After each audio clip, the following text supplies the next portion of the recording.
with that mindset, you have to just kind of see Golden Door and then say, well, what the heck does it take though? What does it actually look like, granular breakdown, step by step? Yep. All of a sudden, can I do 1,000 accounts versus can I be consistent getting a deal before 10 a.m.?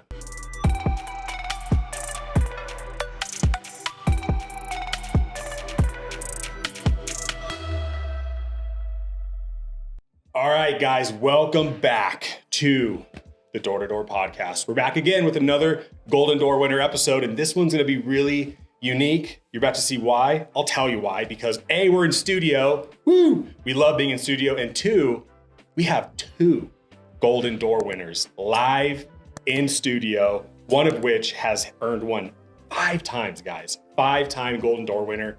Here to drop some knowledge, we have Mr. Jake West and McKenzie Golding. Welcome to the show. What's up, guys? Happy to be here. We're stoked to be here. You're stoked to be here? Yeah. I love it. Well, you guys earned a spot to be here, and we're grateful you guys came in. It's nice that you guys are both obviously Utah locals. What part?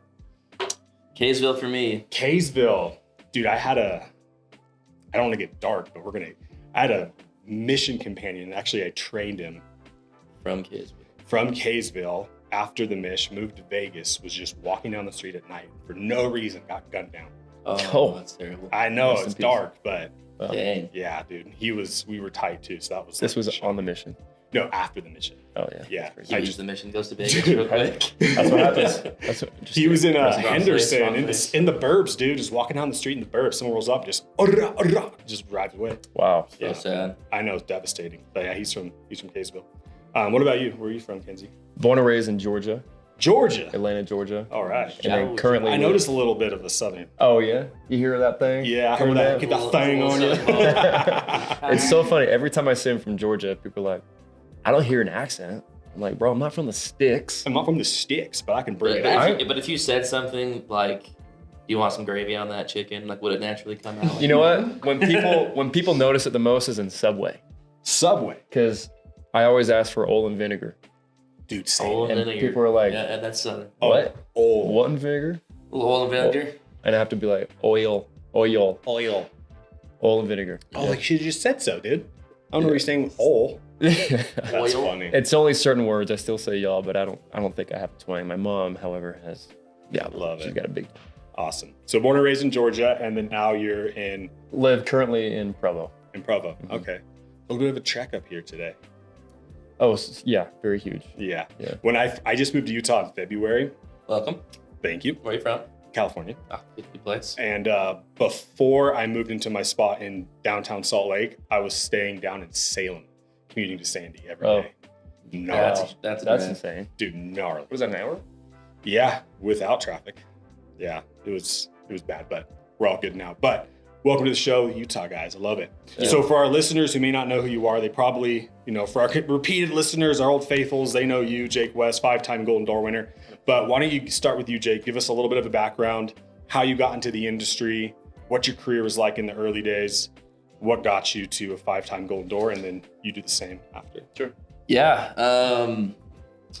What got me here, I just had a buddy that, like a lot of us just got recruited. Say, hey, come check out the building, come check it out. I think I want to sell, You got darts and pizza, you're like, shoot, dude. Yeah.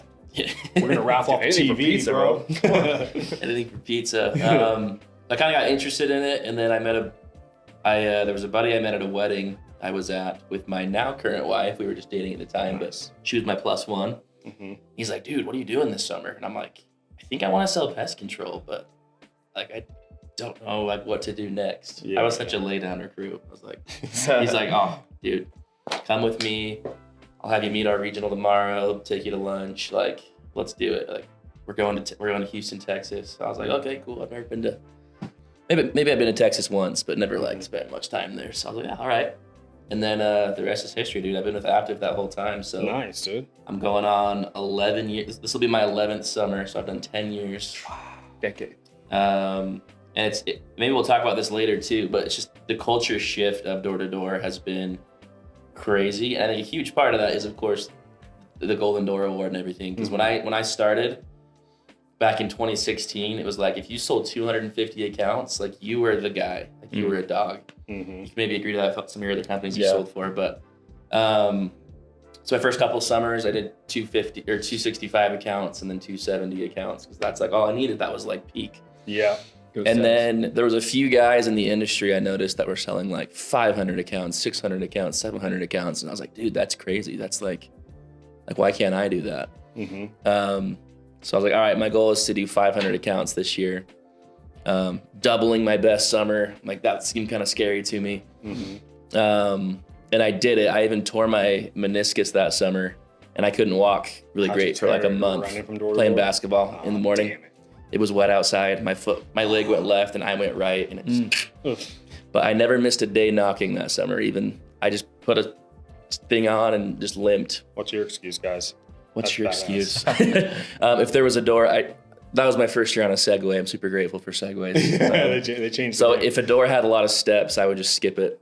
Really? Because I'm like, I don't want to limp up that thing. Yeah, that's real. But I hit my goal, got 500 accounts, and then I was like, okay, I raised 250 this year. Let's do it again next year. So year 4, I want to do at least 750. Ended up doing 800. And then pretty soon I started hearing about this golden door thing, right? Ooh. Which was 1,000 accounts back then. And I was like, that's crazy. So, 5 years ago, I hit 1,000 accounts. Dang. First golden door. And then I started adding revenue. Like, you can do 500K, 550K, 650. Obviously, it's gone up over the past few years, but it's just crazy. What I've learned is goal setting is huge.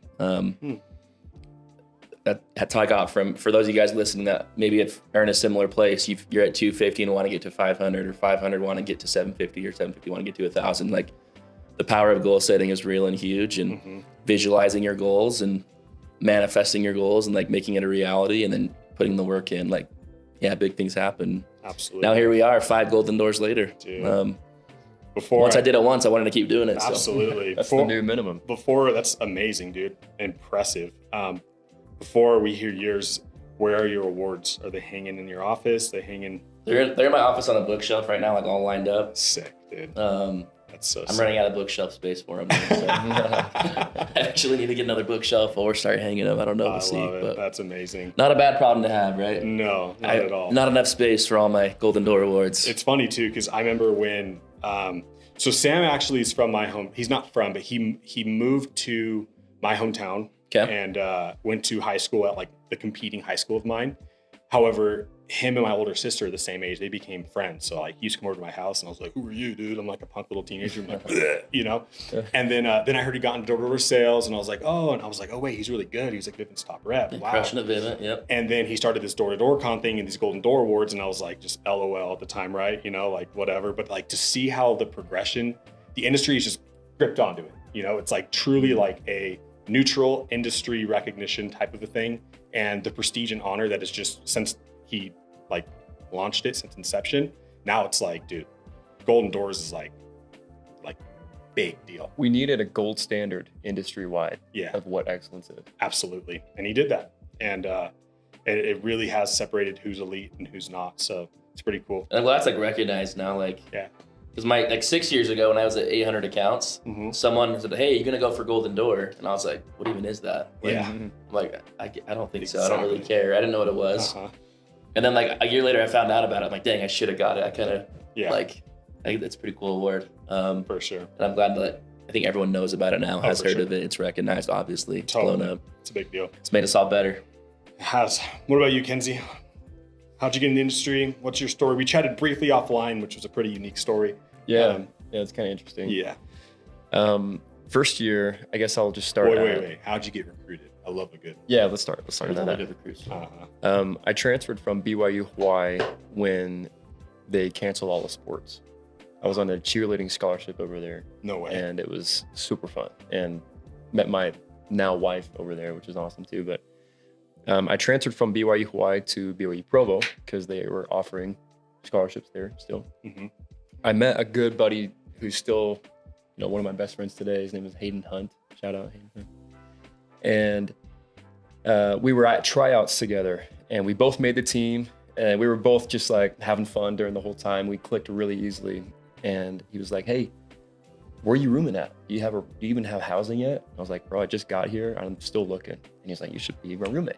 So ended up being roommates and hit it off super well. But as soon as I was moving in, I saw he had just a ton of crap, like not backward, but just like a ton of stuff. Like, why did you? Like bikes, snowboards, like. He got like a new bike. He got new skis. He got like 4 new guns. He just bought a brand new Subaru, like WRX or whatever it was. And brand new sound system with it. And I'm like, bro, first off, I know you don't work because I know we've already talked, like you don't have a job, right? And so that leads me to option number 2. Why are your parents giving you all this stuff? And he's like, no, I bought all this myself. Like, from what, dude? Yeah. Well, I sell in the summer. I do summer sales. I'm like, okay, who do I need to talk to about this? Because that's crazy. And at the time, you know, being fresh off the mission, I was like, all right, I hated being dependent on my dad. Yeah. My dad, whole life, had been the guy that would support me throughout. My parents split when I was little, so my dad was the one supporting basically me and my mom with all that child support and everything. But I was just like, I'm so grateful, and now I want to get off. I want to be my own thing, and so if I can do this, let's do it. So I got in, ended up being the top rookie of my team that year, which was awesome. And I didn't start off so hot. My first 3 days ever, I bageled. And I was like, I don't even know if this is for me. And then I figured out that, I should probably track like the doors that I knock. Because my managers or leader or whatever, they didn't really go over that. And so that very next day, I sold my first account, a sweet Asian family. Sweet Asian family. Yeah, of all people, right? Asian. Smell of orange chicken at that doorstep. Oh yeah, I was like orange chicken and credit cards. The perfect combo. Perfect combo. Next day I sold one, that first day was one. Then I got 2. So that was Monday, Tuesday, Wednesday, Thursday sale, Friday sale. And then on Saturday I sold 7. Wow. And I was like, and my leader, the manager at the time, had sold 7. And I was like, I can do this, I guess. Like, and I could beat my manager too. Like, that's kind of cool. And so it kind of fueled my competitive nature. Anyway, ended up doing like 180 accounts that first year. Second year, I come back and I had the goal of doubling, doing 300 or a little under double, I guess. And then I did 100 accounts the first month and then the second month. And I was like, oh wait, maybe I should do more. So I ended up with 405 or whatever that was.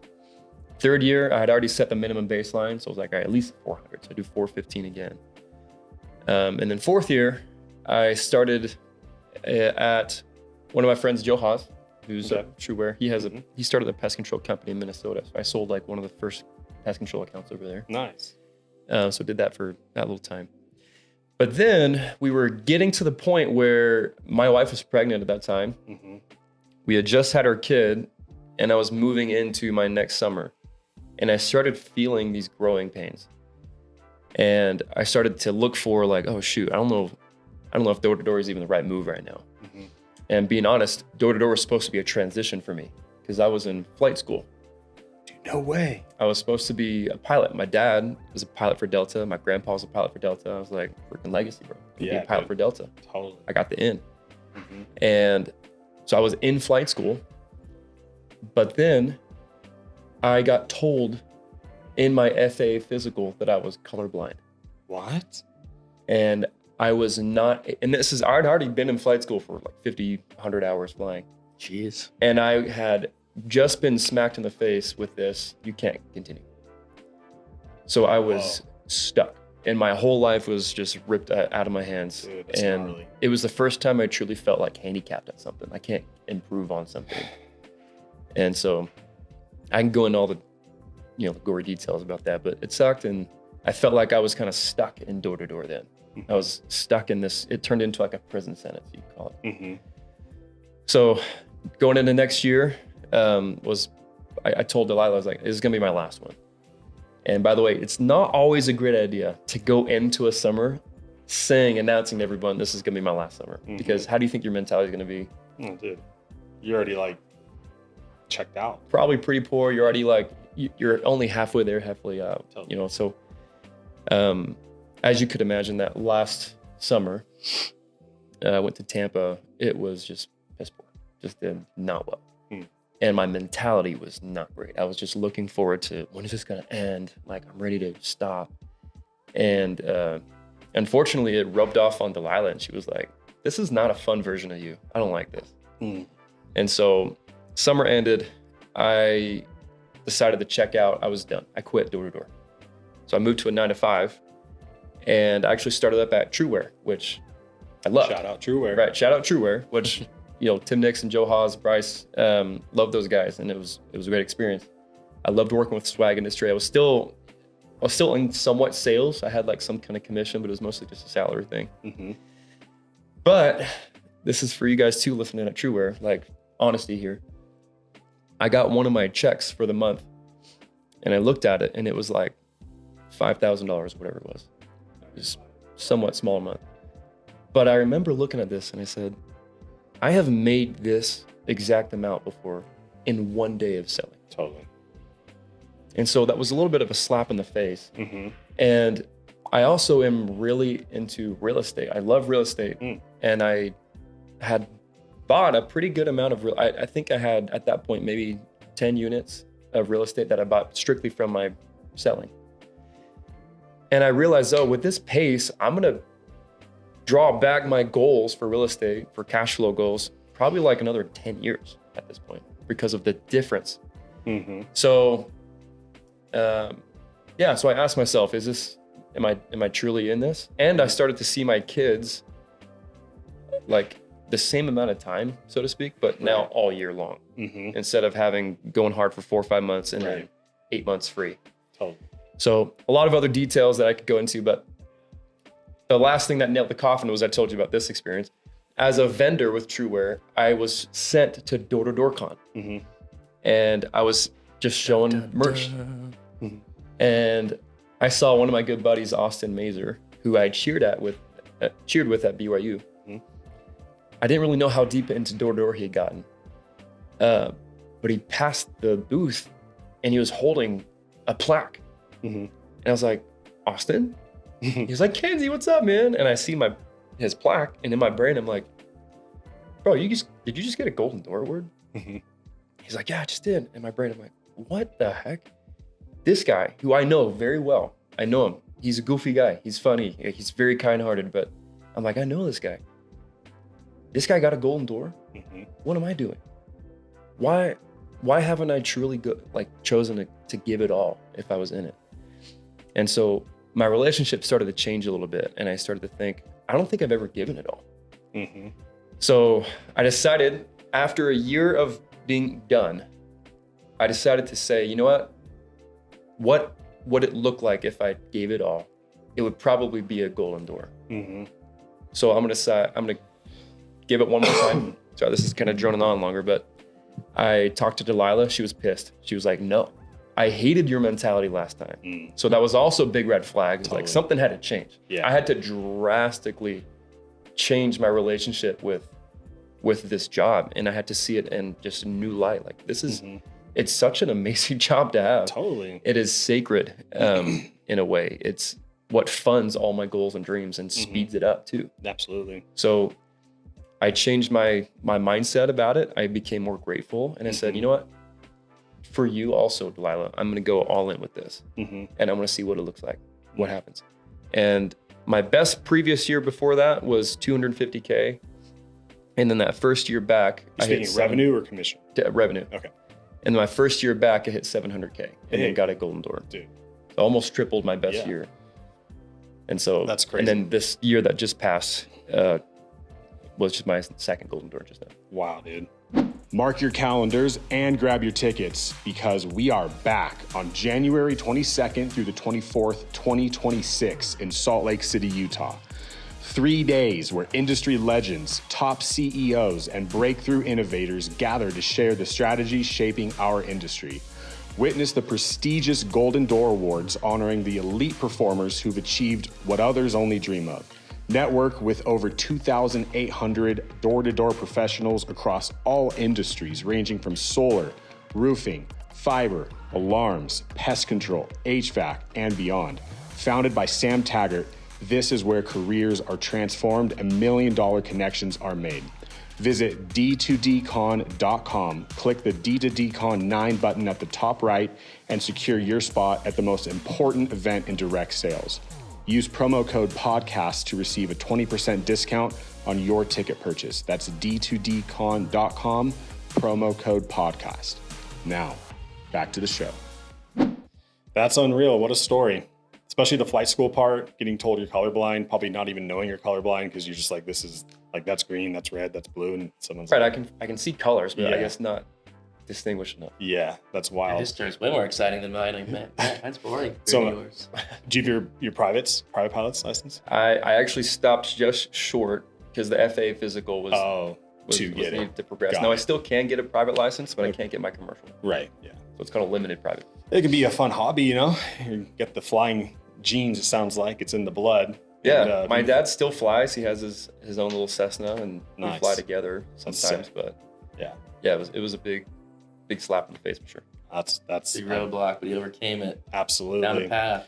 It's crazy too, just going back to your story. It's crazy whether you leave and come back or you're still in it and you're not taking it seriously. Like when you make that mental shift to take something like specifically this job seriously, it like that's like the foundation for going to the next level. I feel like so many, and like myself, I got into the industry like begrudgingly because I was like newly married at the time, like both of us working full time, never seeing each other. We called ourselves human Venmos because we get paid and we pay bills, and we're broke again for like 2 years. And I was like, forget this. So I got into sales and my mindset was always like, I'm gonna take advantage of it and capitalize on it. But I know this isn't like the end all be all. Like eventually at some point the fun will be over. I got to go find a quote real job. But when I was like, wait, this is a career, and I made that shift, like tripled, like everything changed for me at that point. So that's pretty cool, a cool story. Let's get granular and tactical for our listeners. Going back to the early days, we'll start in the beginning. Obviously you're new, you know, you're green, you want to sell, like the world on fire, like you bageled for 3 days before it clicked a little bit. What were those early day struggles like? Like what was like, because everyone has a different experience in the beginning. Like some just, they're just so shy, or some are just, they can't, you know, tailor their pitch, or some can't even get the pitch down, whatever it is. Everyone has like their unique challenges. What do you think yours was, or what was yours? And how did you overcome it? What was like the clicking moment? Yeah, we'll start with you, Jake. What was the clicking moment? I'll just take it back to my first week, because I remember everybody can relate to this. The first few days of door-to-door sales suck. You just talked about it too. Like, so day one, I remember it was like 7 p.m. at night and I'd gotten no sales, which isn't that surprising. It's day one, but, Right. But I you're went and sat on a curb, and I was like, I'm a super positive person. That's like one of my like superpowers is like, I can turn negatives into positives. I'm like, you know, motivated. I can make things like, make myself happy. Yeah. But I was not in this moment. So I'm like, how do I make myself happy right now? Cause like, I'm feeling depressed. I'm feeling sad. So I literally just pulled out my phone, sat on a curb, and I was like, I just typed in happy into Apple Music. And then I'm Happy by Pharrell Williams came up, the I'm so happy. I just listened to that and just kind of jammed. And I'm like, all right, I can do this. Like, Nice. just kind of little pep song. And then went and got my first sale. His name was Neil Green, Scottish family. So not quite Asian, but Scottish. I like Paul. Tony Cannon, Paul. Got a sale, and it was like a, you know, such an easy sale. They were so nice. I was like, oh man, What this is time awesome. was it at? Probably 7:30, because I got another one at 8:30. So I ended the day Dude, with you two. went straight from Pharrell Williams right into a sale, dude. Pretty much. Within 30 minutes. Because I can picture the street I was on. It was in Katy, Texas. And then the sale was like down and around the corner house. So like it was, 30 minutes tops, maybe 20 minutes later. So power of that song, I guess. And I was like, okay, I got a sale. Like I'm gonna keep knocking it. And then I ended up getting a switchover that night. Nice. So I ended at 2 sales, and I'm like, okay, this is cool. It was a hard day. I got 2 sales. But what a feeling. I didn't bagel. Yep. And I'm like, all right, I can at least get 1 sale every day. I'm never gonna bagel. I can do this. And to this day, I've never bageled, knock on wood. 11 years, guys. No bagels. No bagels, 11 years. Doesn't even know what they taste like. This man hates carbs. What even is that? But that week was like 2, 1, 2, 1. I was just kind of getting the 1s and 2s. And then my team leader had us all film ourselves and then show our videos to like the team to like critique. Okay. I was like terrified of that. I was like, oh crap, I don't know. I'm not very good at this job. I'm embarrassed. And then I remember watching my video at the end of day 4 and I was like, my eye contact sucks. I'm looking at my iPad like every 3 seconds. So I'm like, okay, I'm gonna go out today and have really good eye contact. I'm gonna bandwagon well, like, and I'll do all the things I'm supposed to do, but like eye contact is my focus today. And then I went out and sold 10. So day 5, I sold 10 accounts and I was like, okay, that's when it clicked. Yeah. I think I only hit 10 2 more times that summer, but I ended up being number 1 on the team. I beat my team leader by like 8 accounts. Suck it, team leader. Let's go. Just gotta show those baby blues. That's right, dude. They want to look into your soul. That's right. Debit or credit. Like, but it so that gave me confidence. For one, that I can do it. That's when it clicked. But 2, how important it is to like, for 1, eye contact. But 2, like I think filming yourself. For those of you guys watching, if you don't film yourself, you should. Like pro athletes do it. They watch game film every week. So like film a role play, send it to your team lead, have them critique it. Like that was astronomical for me. And then from then on, I started selling.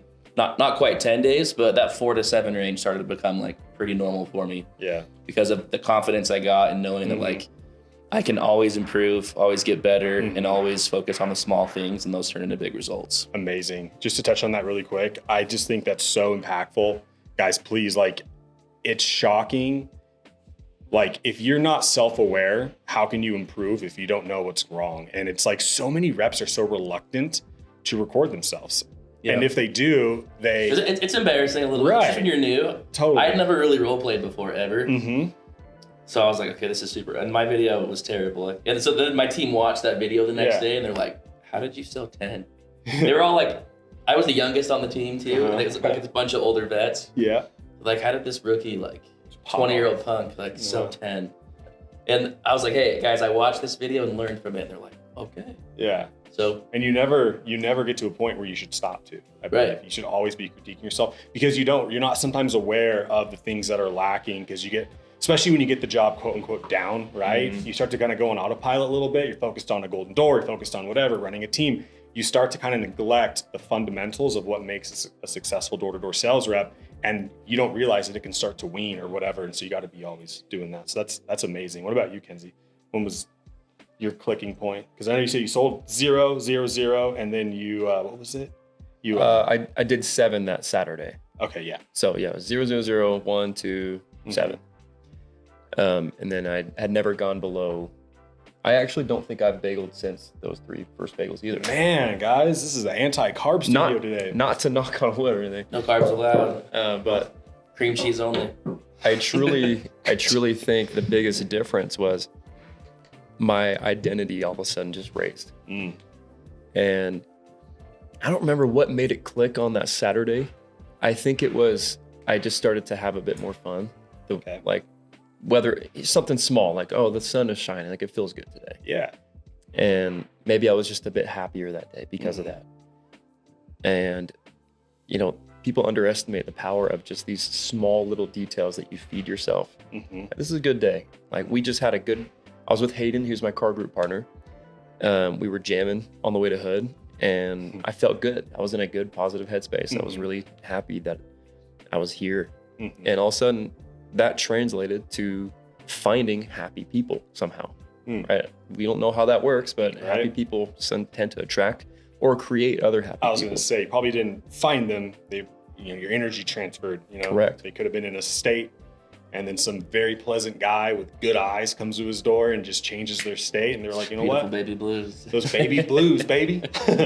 You're right. All it took was just to change my state. And at that time, I didn't know that that's what happened. But looking back, that's 100% what happened. My state had changed. And I knew that if I could just get to at least a percentage of that state, I will sell. Yeah, I will. And no matter where I am. And so I think, Jake, you've sold in like how many markets? Like 10 plus, maybe 20? Yeah, all over the country. I've sold in, I think, 9 different markets, and it's always the same. And some of my favorite markets I sold, in Long Island, Connecticut, New Jersey, all around the East. I'm walking here. Yeah. But some of the markets that people think would be like really tough on you, it really just comes down to these small details. So what do you allow yourself to hold on to? And what do you on purpose choose to expel from your brain? I always like to think that there's two people talking at all times in your brain. There's the Clark Kent version of you, like the 4 eyes, like the nerdy looking, whatever. And then there's Superman version of you. One of these guys will have the microphone at all times. And so whatever thought comes in your head, the first step is to just recognize that thoughts are coming in your head and just ask the question, who has the microphone right now? This hood sucks. This just got knocked. This, it's raining. The fifth guy this week. The fifth guy, whatever. Who's talking right now? It's probably not Superman. And so that shift of understanding at least who has the microphone is massive, because you can then say, all right, if Superman were talking, what would he be saying as opposed to this? I'm the fifth guy this week. What would you say? Fifth guy this week. They've warmed it up. They've gotten the nose, just louder nose, and they've planted seeds for these people. They didn't go back to these people. There are going to be some really good laydowns sometimes. The weather, like it's so funny. Some of my best days are when it's raining. And I'm sure it's the same with you, Jake, too. The weather helps. There's so many ways to turn these negatives and positives. You just have to understand who is holding the freaking microphone. Make sure that is not Clark Kent. If it is, you got to give it to Superman and have him state something to replace that crap that Clark Kent just said. So for those listening, for yourselves as well, both of you guys, sometimes, absolutely right. Step one, you have to be aware of who's on the mic, right? And that some people aren't able to make that decision. They just let their thoughts come and they just run with the thoughts that they have. But being able to actually pause, have that thought, like Superman or Clark, who's speaking right now. Sometimes it's easier said than done to say, hey, pass the mic. You know what I mean? When you're in those moments where Clark's speaking, you're aware of it, and maybe you're having a hard time having him pass the mic. Is there anything you guys have done in the past or do currently to make that transition easier, to just switch from negative to positive? I got something if you want to add something first. Yeah, you start. The biggest thing is when you are stressed out, like when you're telling these things, your body is actually emitting a response. Totally. Right? Your cortisol's building, you're building the stress hormone. And it's shown if your stress hormone is increased, your brain function can't really work at the same time. And so I've learned that the best thing for me personally is just resetting my body. And that just comes from breathing. If I'm feeling stressed out, something crappy just happened, the tech just canceled 2 people in a row or whatever. First off, you got to address it with attention, not with emotion. Just give it attention.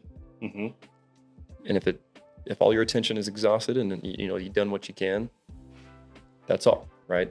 There's no point in giving emotion to that. But the biggest thing is I just breathe. So I close my eyes, I sit in a shady area, or if I'm by my car, I'll go sit for a second and just reset. I'll do 2 minutes. I breathe in for 4 seconds, or you do box breathing. I breathe in for 4 seconds, breathe out for 8 seconds.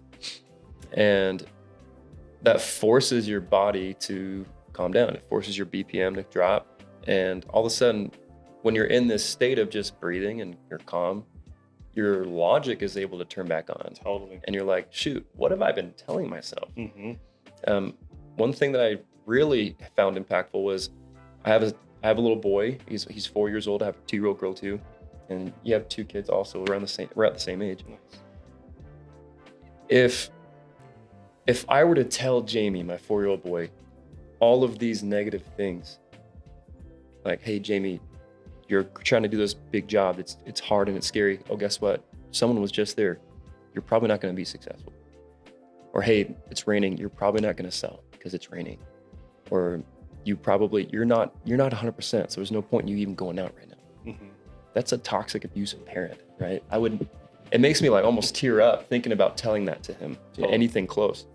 So why the heck would we allow ourselves to tell that to ourselves? Don't be a toxic, abusive parent to yourself. Yeah. And so you got to just understand you are your most valuable asset, and you can't be an a help to your kids or anyone else if you are not taking care of yourself first. Mm-hmm. And so reset yourself. Tell yourself, you know what? I am the type of person that can do big things, that can succeed. Mm-hmm. I've overcome more in the past than this little upset moment right now. I'm the type of person that can excel out of this. And so what would Superman say? Superman would say, you know what? I would give just 100% for 5 more minutes. Let's just try it. Let's just do the next door 100%.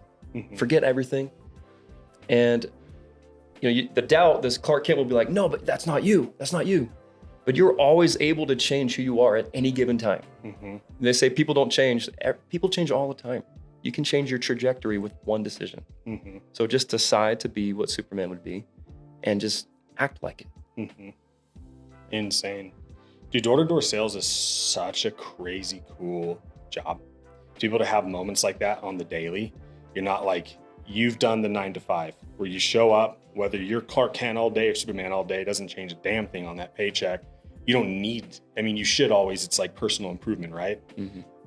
But you don't need to, if that makes sense. Door-to-door sales, like you have to. If you want to stick it out, be better, actually earn the income that you got into the industry for, achieve the real estate goals that you guys, are doing, like you have to be elite like that. You have to be a steward and in control of yourself and be able to have the tools or resources, which there's lots of, and everyone works differently. Some things are universal, obviously, like the breathing, but you have to know what works for you. You have to be just elite. You have to be in control, and you have to do that every single day.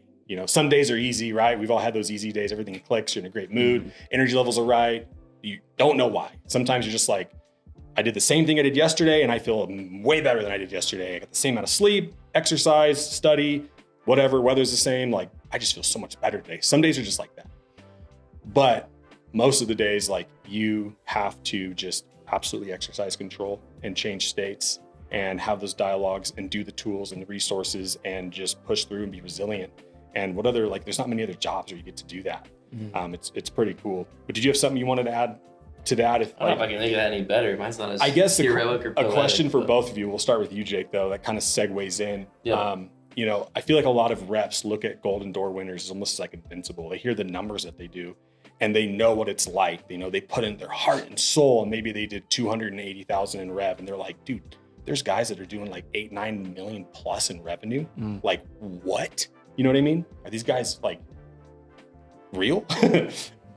But you guys are real. You guys are human beings, and you have your ups and your downs, and you have moments where, you've never bageled since the early days, but when you do feel yourself in kind of a slump where your energy's there, your outputs or your inputs are there, all the things are there, but maybe you didn't hit the numbers that you normally do, or you're in a slump.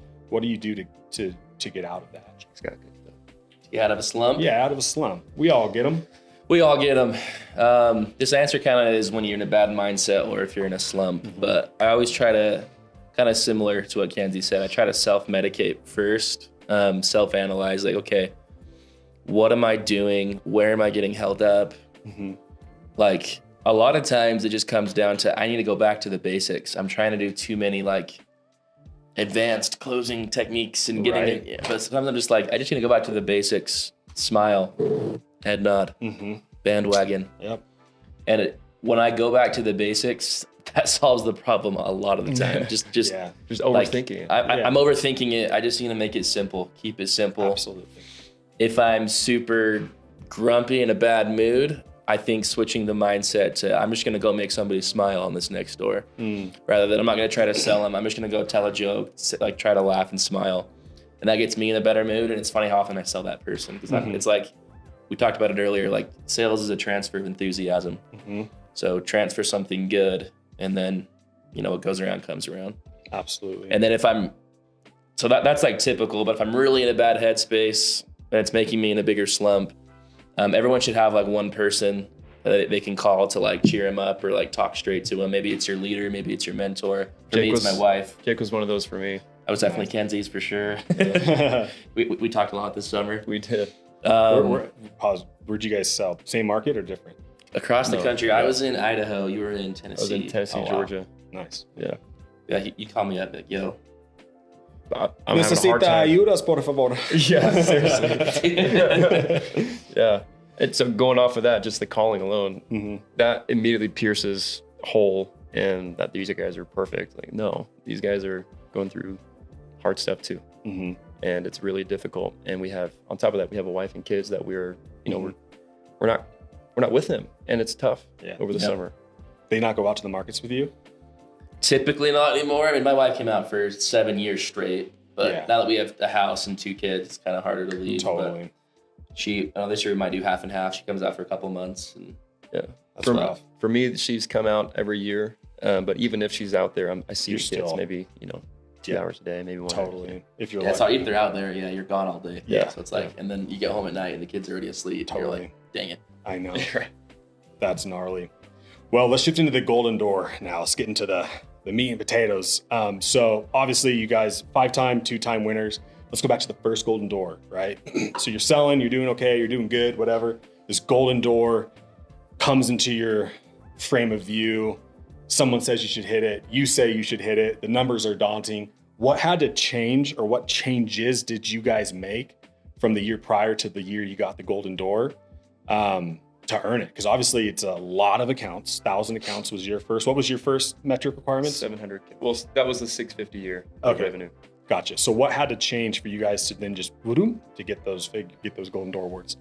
I mean, mine's a little What more was simple. different? Mine was just, I stayed out a little bit longer. I'd never done like postseason before. Oh, okay. Because in my mind, I was just so like traditional with it. Like you go out in May, you're home in August. Like that's it. Yeah.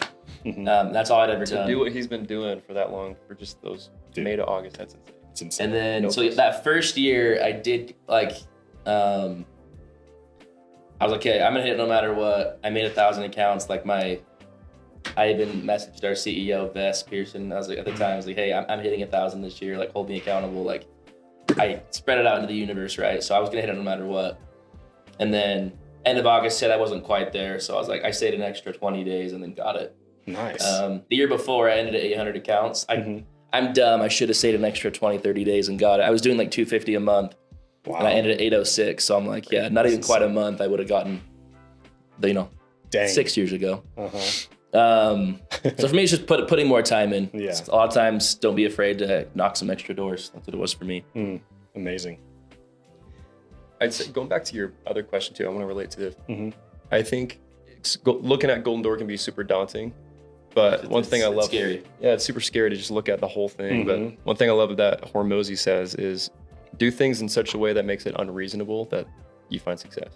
And with that mindset, you have to just kind of see Golden Door and then say, well, what the heck does it take though? What does it actually look like? Granular breakdown, step by step. Yep.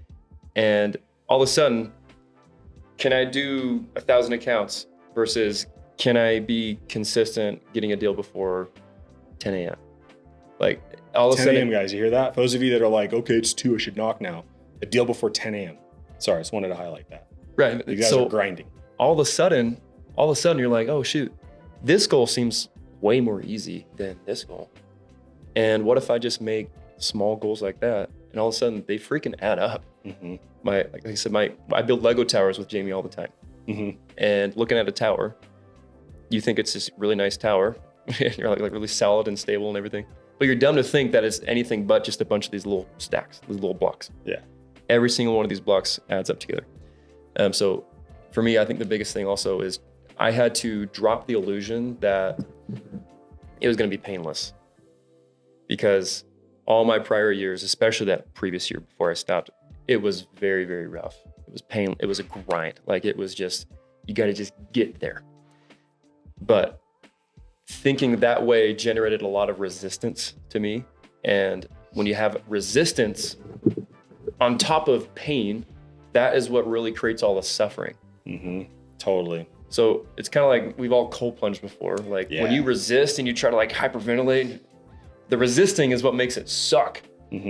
But the pain can be at a 10, but if resistance is at a 0, 10 multiplied by 0 is 0 suffering. So you can have painful moments without any suffering. So I had to just drop my resistance to it and accept my identity as I'm a door-to-door guy. I knock doors, I solicit, I bother people. I pedal. I'm a peddler. I'm a peddler. I'm a professional peddler. just don't source out your identity to anyone else on the doors. Like they're going to try to tell you who you are. No, you know who you are. And respectfully, my dreams and goals for my family and our real estate and everything is worth way more to me than stealing 30 seconds getting you off your couch for a second. But so I had to tell myself that over and over and over again to remind myself.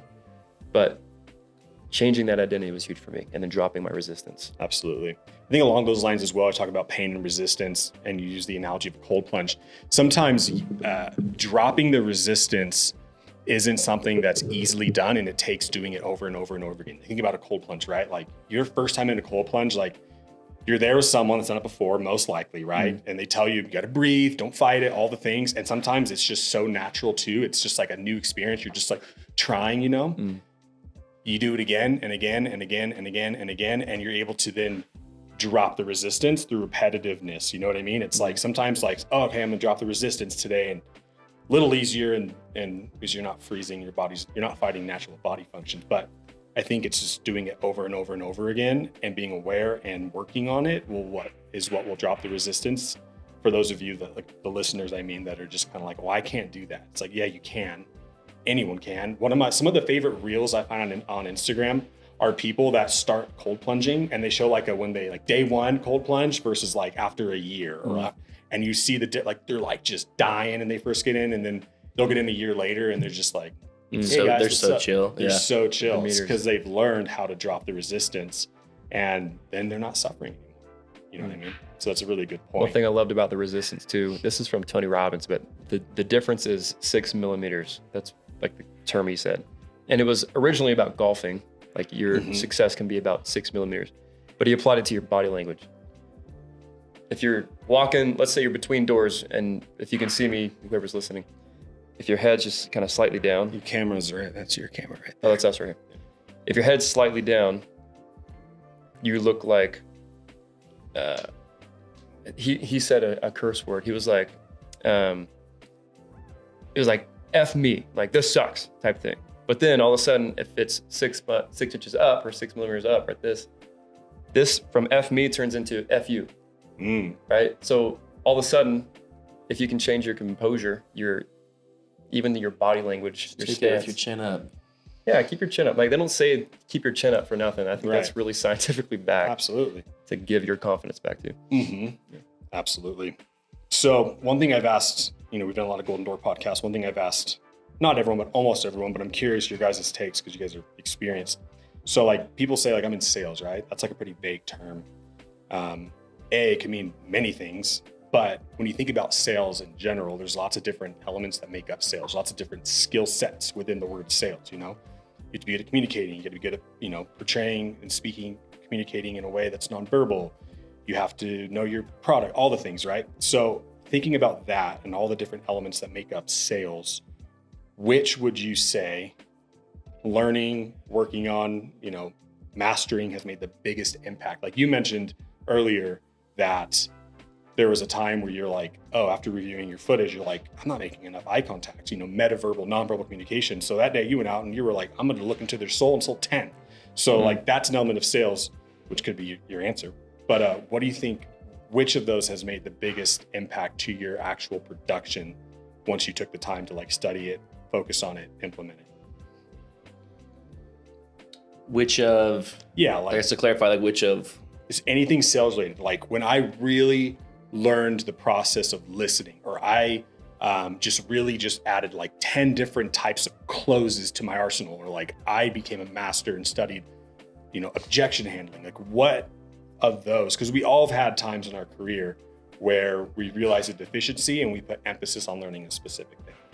Is there any that you noticed? It's hard to find a specific. I've mentioned this in a couple of interviews before, but to me, like achieving a golden door or a huge goal, you have to, it's like Dr. Pepper. There's 23 flavors in Dr. Pepper. I think there's 23 little things that you need to be doing all of them to create like the perfect summer or the perfect soda, delicious soda. So it's all of the above. It's it's it's all your paraverbal stuff, your nonverbal stuff. So it's your smiles, your head nods, your eye contact, your posture. Are you slouching? Are you looking up? Even like when you handle objections, you don't want to be looking down because then you look like you're unsure of yourself. You want to be like, you can maybe look up to like ponder for a second, but then you're back in their soul. It's time management, it's work ethic, it's mentality and attitude, it's sales skills, like closing, like you mentioned it. I think that first year, what helped level me up too was I just wrote down like 7 closes in order, and I always had 7. Later that's evolved to now I have more, but when I first, I'm like, I just need like a few in order to go. Yeah. That way I'm not like, well, you know, you don't want to act dumb on the doors because momentum is everything and confidence is everything. So it's, yes, some things might help all of you guys more than others, but like to be elite in this industry, you need to be at least semi-competent, if not very competent in all of those little tiny 23 flavors. Absolutely. Do all the little things right. Couldn't agree more, dude. It's pretty wild. That's why I'm saying like sales is like, it's elite. Like to be good at sales, like there's so many things you got to be competent at, and more so than just competent. But what would you say, Kenzie? Yeah, piggybacking off of him, like it or not, competence gives you confidence. Like, unfortunately, you know, a lot of things you can say it's the opposite, but I would combine competence. For me personally, it was just knowing off the top of my head all of the objections. There's 13 main objections. Here's what I say if they give it to me at this time, if they give it to me at this time, if they give it to me at this time, but it's after this type of objection. Like what's the level 2 of this objection? Where it comes in the pitch. Where does it come in? What if it comes in while you're filling out the contract? What if it comes in at the very beginning when they open the door? Like you got to know how to cater these certain things. But at the end of the day, the good news is that it can just all be one flow chart.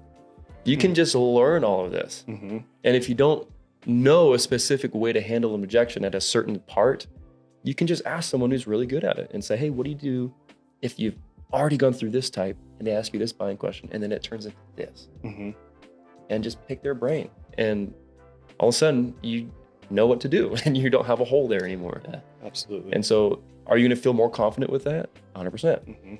So I would say that for sure, competence gives confidence. And the number 2 thing would be to just go ahead and just dare to have a higher identity of yourself. Just dare. What if I saw myself as someone who could achieve big things? What would it look like? Because if us schmoes can do it, you can do it. Right? Literally. Because we both had this moment in our lives where we're like, why not me? You had it a couple of years ago. You're like, why can't I get in the golden door? Like, why not? I did the same thing when I started seeing a guy I look up to, Brigham Lindsay. Shout out Brigham. He was like one of the ones that pioneered like getting 1,000 accounts on the regular in pest control. So I was like, but there was one day where I was like, why can't that be me? Like, if these other guys I look up to can do it, like, let me learn and get there. So all of you guys watching this too, like you can get there. Whatever your industry is, competence, whether you're in pest, solar, selling meat, roofs, fiber, all of them, whatever it is, windows. Be competent in your industry. Know when you should say certain closes, just like he was saying. Learn when you should say certain things, and put the hours in to be good at anything. I think they say 10,000 hours, right? To be an expert. So be an expert. A lot of people, there's like an odd, sense of entitlement that this generation has, right? It's like a sad truth.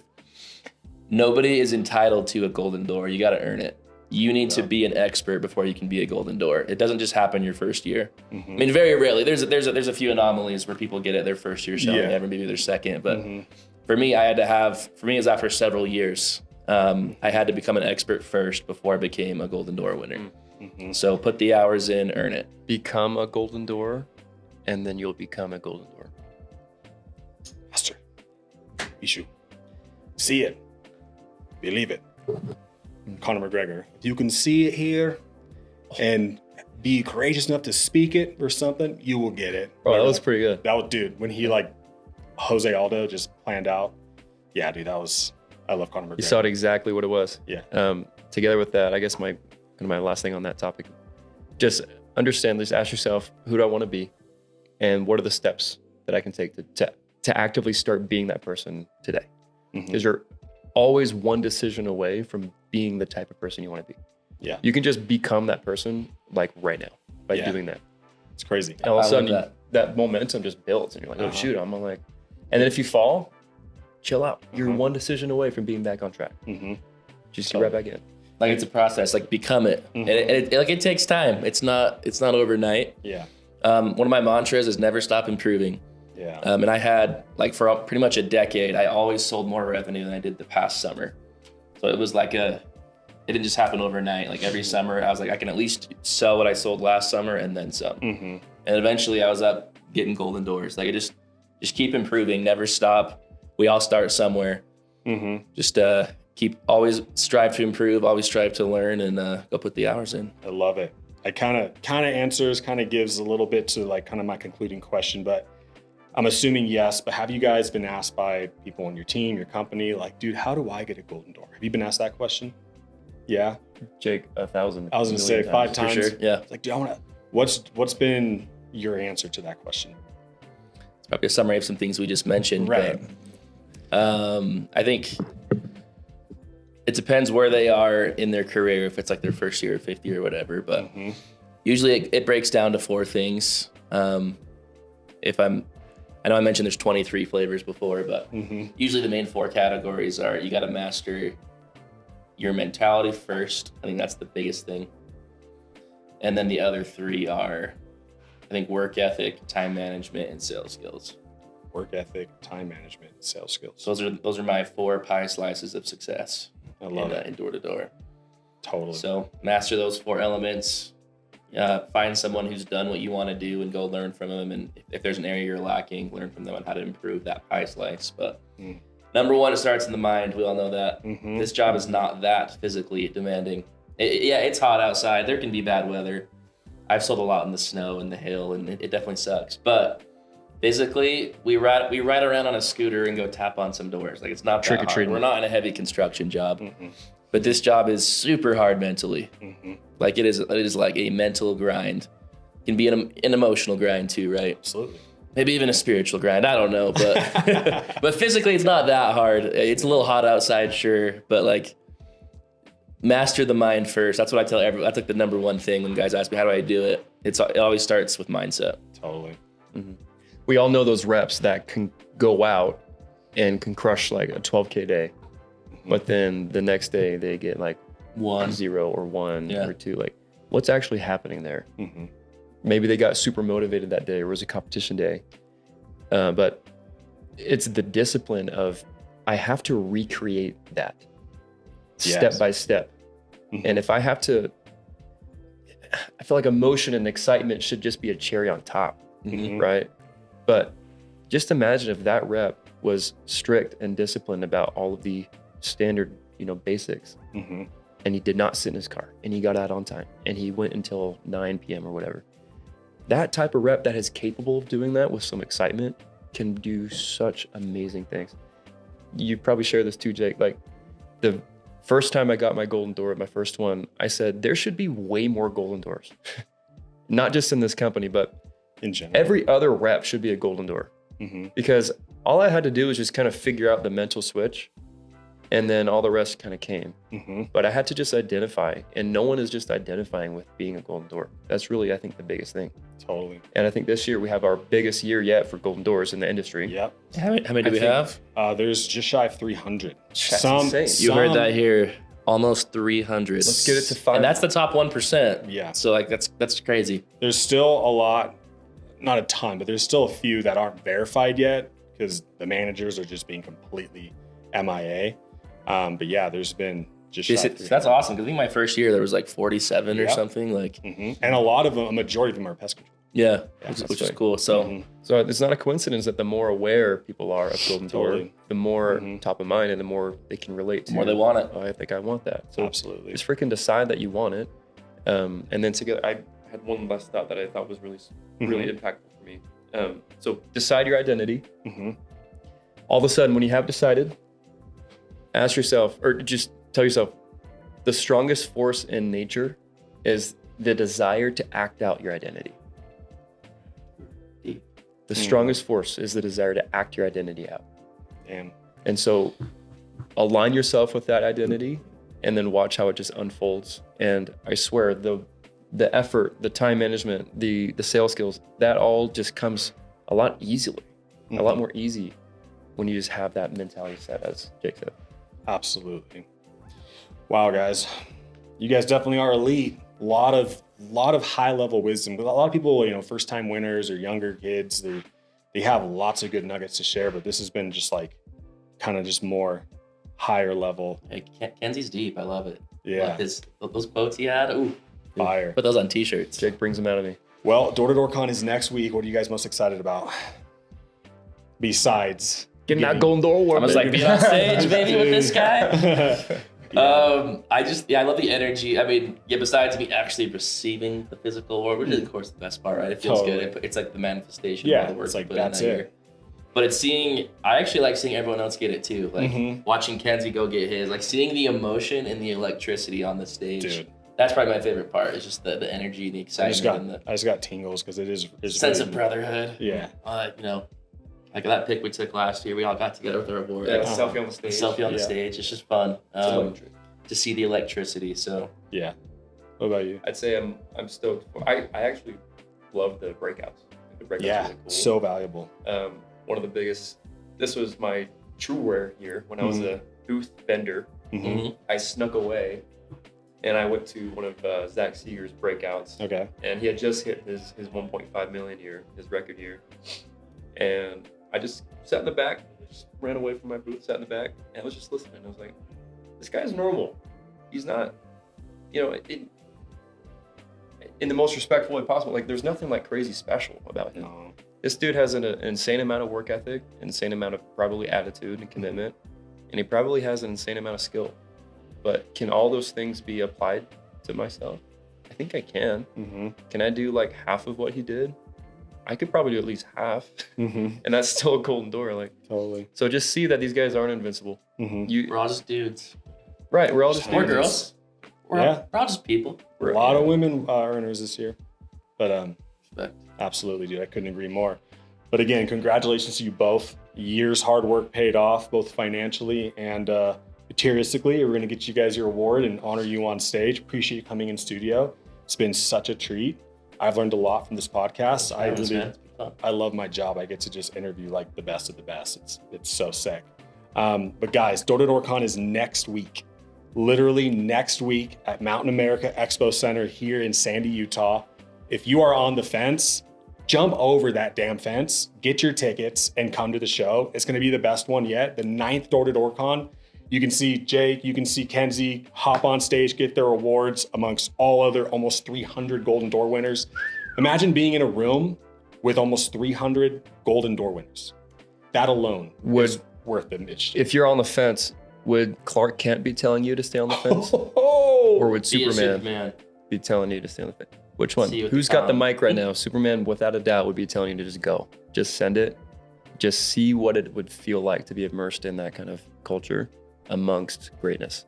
And whatever your industry is, the general admission ticket's so cheap. Like, if you go to Door Con and you aren't motivated, learn something new that just doesn't get you one additional sale when you get back to your market, it's gonna do a lot more than that.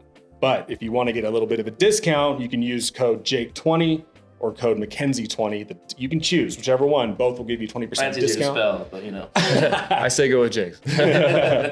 But thanks for hopping on, guys. If you like this, absolutely. You know what to do, guys. Like, subscribe. Actually, one more thing. If they wanted to follow you guys along on your journey, you guys active on social media?